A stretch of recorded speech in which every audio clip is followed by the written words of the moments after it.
Saya akan menjelaskan. Assalamualaikum warahmatullahi wabarakatuh. Saya Luciana Maulana. Saya adalah mahasiswi Muhammadiyah Tangerang. Yang saat ini saya berada di semester 6. Kali ini saya akan menerangkan atau menjelaskan tentang desain penelitian, di mana untuk memenuhi tugas metodologi penelitian akuntansi.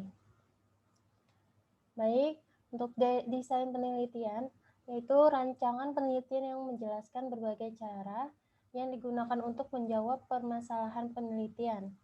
Yang pertama ada populasi dan sampel, yang kedua ada jenis data, yang ketiga ada definisi operasional, dan yang keempat ada metode analisis data. Selanjutnya, yang pertama itu definisi operasional. Definisi operasional adalah cara mengukur variabel dengan menggunakan berbagai skala. Macam-macam skala pengukuran. Yang pertama ada nominal, ordinal, interval, dan skala rasio. Skala interval ya atau Likert. Skala Likert digunakan untuk mengukur sikap, pendapat, dan persepsi seseorang atau kelompok orang tentang fenomena. Dengan skala Likert, variabel dijabarkan sebagai indikator, kemudian indikator dijadikan item-item pertanyaan. Jawaban setiap item instrumen mempunyai gradasi dari sangat positif sampai sangat negatif. Skala Likert, contoh alternatif jawaban dalam skala Likert itu di sini ada 4 contoh. Untuk contoh pertama sangat setuju, ya, dan dia akan menurun jadi setuju, ragu-ragu, tidak setuju, dan yang terakhir sangat tidak setuju. Yang ketiga ada sangat positif, ya, dia menurun menjadi positif, negatif, sangat negatif. Yang ketiga itu ada selalu, sering, kadang-kadang, dan tidak pernah. Terakhir ada sangat baik, baik, tidak baik, dan sangat tidak baik. Selanjutnya ada skala pengukuran dan instrumen penelitian. Skala Likert, untuk contoh di sini adalah pemberian skor. Yang pertama ada sangat setuju, selalu, sangat positif, itu diberi skor 5. Karena di sini adalah penilaian yang sangat tinggi atau penilaian yang sangat bagus.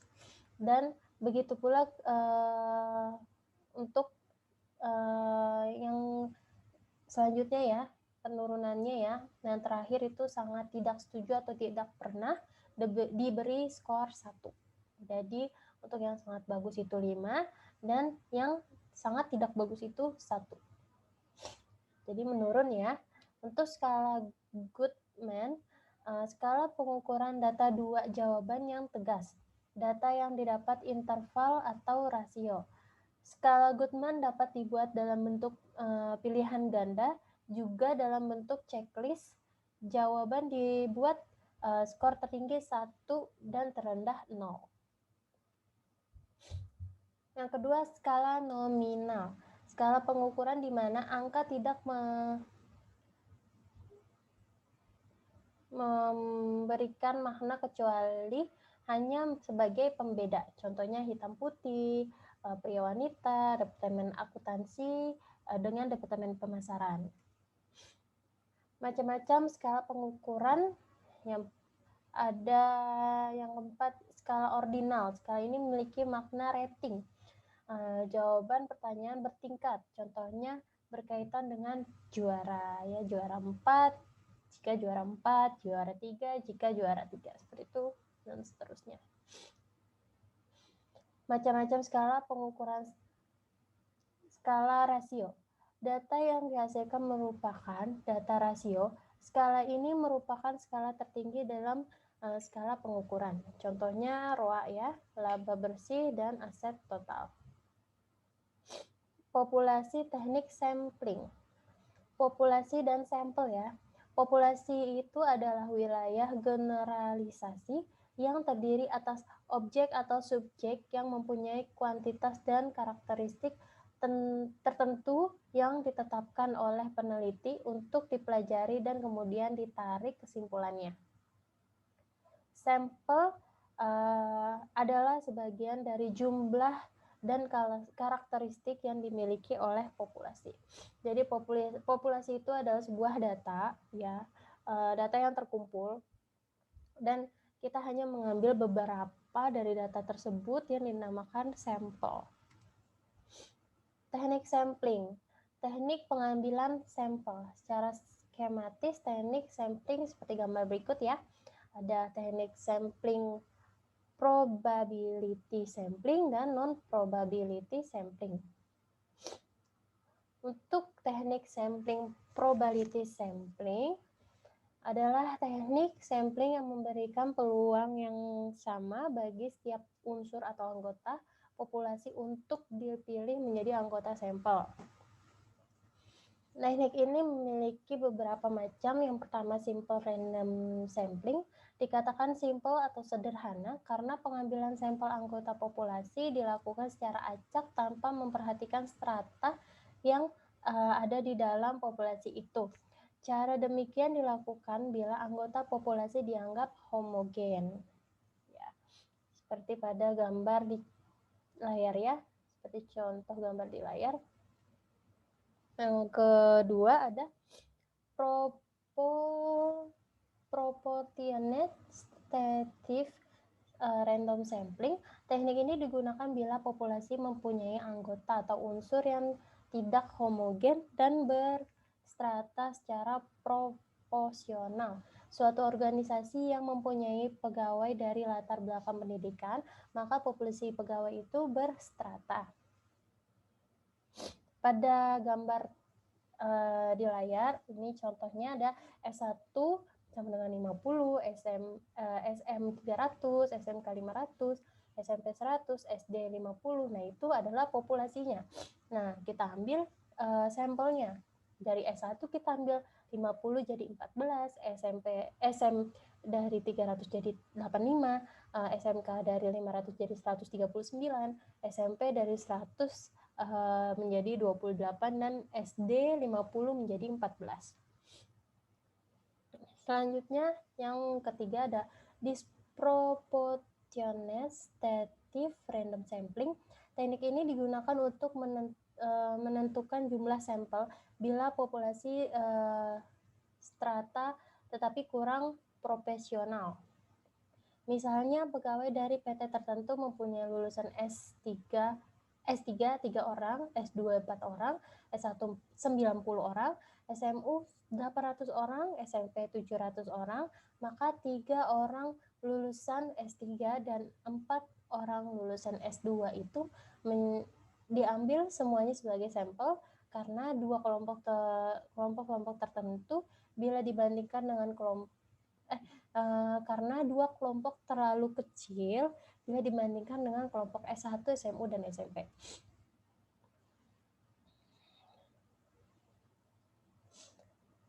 Nah, yang keempat ya, ada cluster sampling atau area sampling.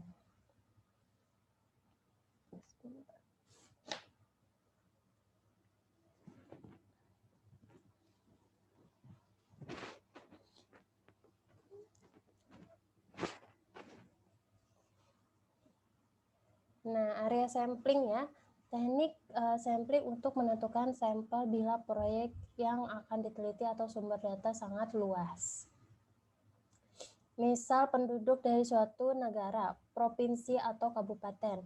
Untuk menentukan penduduk mana yang akan dijadikan sumber data, pengambilan sampel berdasarkan daerah populasi yang ditetapkan. Ya, sebagai contoh di gambar ada populasi daerah, ada A, B, C, D, E, F, G, H, I ya, sampai I, lalu diambil dengan random seperti A, D, C, F, G, lalu diambil dengan random lagi ke tahap kedua menjadi sampel individu.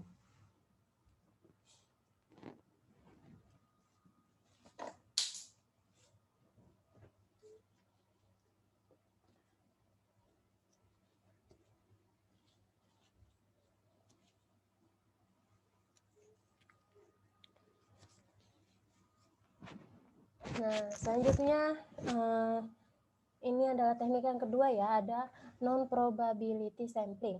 Non-probability sampling adalah teknik yang tidak memberi peluang atau kesempatan sama bagi setiap unsur atau anggota populasi untuk dipilih menjadi sampel. Nah, dari teknik ini ada beberapa macam, yaitu ada sampling sistematis, adalah teknik penentuan sampel berdasarkan urutan dari anggota populasi yang telah diberi nomor urut. Misalnya anggota populasi yang terdiri dari 100 orang, dari semua anggota itu diberi nomor urut yaitu 1 sampai dengan nomor 100.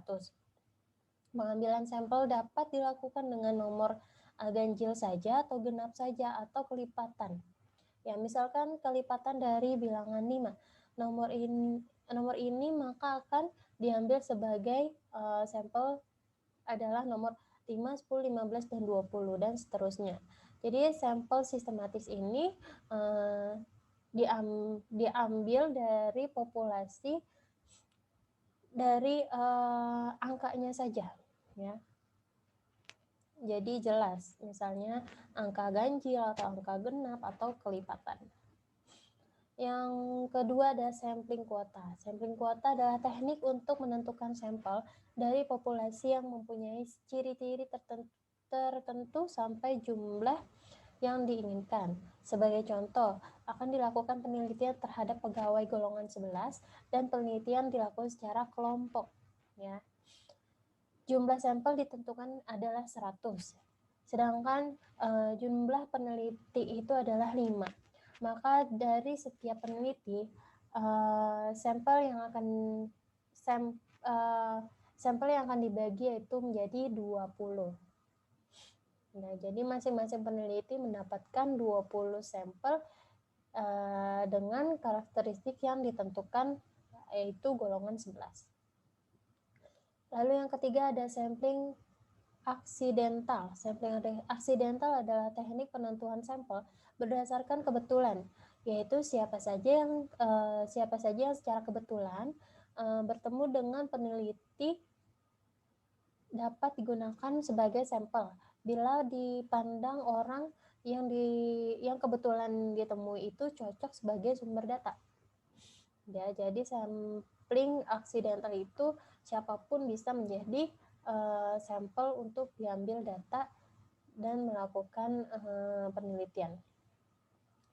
Yang keempat ada sampling purposive, merupakan teknik penentuan sampel dengan pertimbangan tertentu. Misalnya akan melakukan penelitian tentang disiplin pegawai, maka sampel yang dipilih adalah orang yang ahli dalam bidang pegawaian saja. Jadi sampel tersebut hanya yang dipilih atau tertentu, ya. Yang kelima ada sampel jenuh. Sampling jenuh. Sampling jenuh merupakan teknik penentuan sampel bila semua anggota populasi digunakan sebagai sampel. Hal ini sering dilakukan bila jumlah populasi relatif kecil, kurang dari 30 orang, maka semuanya bisa menjadi sampel, atau istilah lainnya adalah sensus, di mana semua anggota populasi dijadikan sampel dengan catatan bahwa kurang dari 30 orang atau data yang dibutuhkan itu kurang, maka semuanya bisa dijadikan sampel. Selanjutnya yang terakhir ada snowball sampling, ya. Jadi snowball itu kayak bola salju. Menentukan sampel yang mula-mula jumlahnya kecil, kemudian sampel ini disuruh memilih teman untuk dijadikan sampel. Begitu seterusnya sehingga jumlah sampel semakin banyak, ibarat bola salju, ya, yang menggelinding, semakin lama semakin besar. Seperti pada contoh di gambar ada sampel A. Sampel A itu memilih temannya untuk dijadikan sampel. Ini memilih B dan C, dan sampel B juga memilih temannya untuk dijadikan sampel. B memilih D, E, dan F. Begitu pula dengan C memilih G, H, dan I, dan seterusnya. Baik, sekian presentasi atau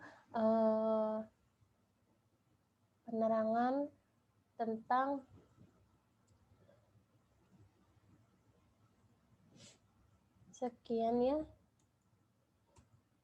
tentang desain penelitian. Kurang lebihnya saya mohon maaf ya bila ada salah kata atau kurang dari penjelasan saya kali ini. Wassalamualaikum warahmatullahi wabarakatuh.